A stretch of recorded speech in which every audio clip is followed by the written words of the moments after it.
ngjarjet e fundit që kanë pasur në qendër të vëmendjes autoritetin kombëtar të ushqimit, kanë vendosur qeveria pra ka vendosur që si mas për të eliminuar problemin të shkri direkt AKU-n.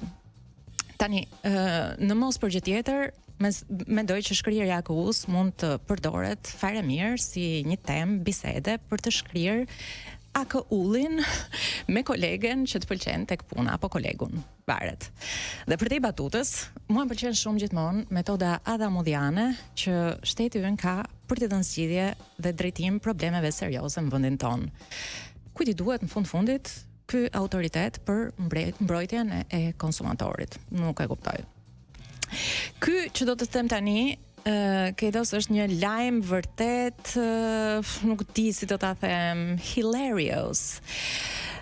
Një autobus që udhtonte diku në rrugët e kombit është prishur dhe është prishur në mes rrugës dhe policët e shkret janë bërë bashkë dhe kanë filluar ta shtyjnë. Pra, nuk po flasim për operacione antidrog, nuk po flasim për kontroll me radar, po flasim për një grup policësh që janë mbledhur, kanë bashkuar forcat dhe i kanë dhënë një dorë, një shtys autobusit me duart e tyre, me uniformë, me të gjitha gradat që kishin.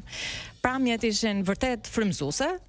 Kjo është dita kur forcat e rendit u bën forcat e shtytjes, po të paktën ishte për tu duar trokitur, sepse më në fund policia vuri në lëvizje diçka. Faleminderit nga policia. Shkojmë tani në Shijak. Merrti shumë keq për banorët e Shijakut, të një fshati aty, të cilët kishin vendosur që me lekët e tyre të shtronin rrugicën që i çonte ata në shtëpi. Ju mbase mund duar trokisni tani, por nuk është rasti, sepse policia, jo ata që po shtynin autobusin, një tjetër grup, ka vendosur t'i shoqëroj dhe t'i arrestoj, dhe t'i shoqërojnë polici.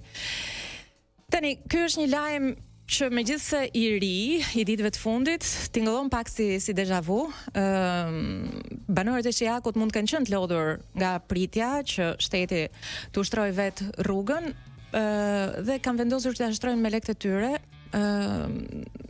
Problemi është që në këtë vend, edhe nëse shteti nuk ndërhyn, ti nuk mund të ndërhysh vetë. Është më mirë të jesh një qytetar i përgjegjshëm në pritje të zbatimit të burokracisë sesa një ndërtues i paligjshëm.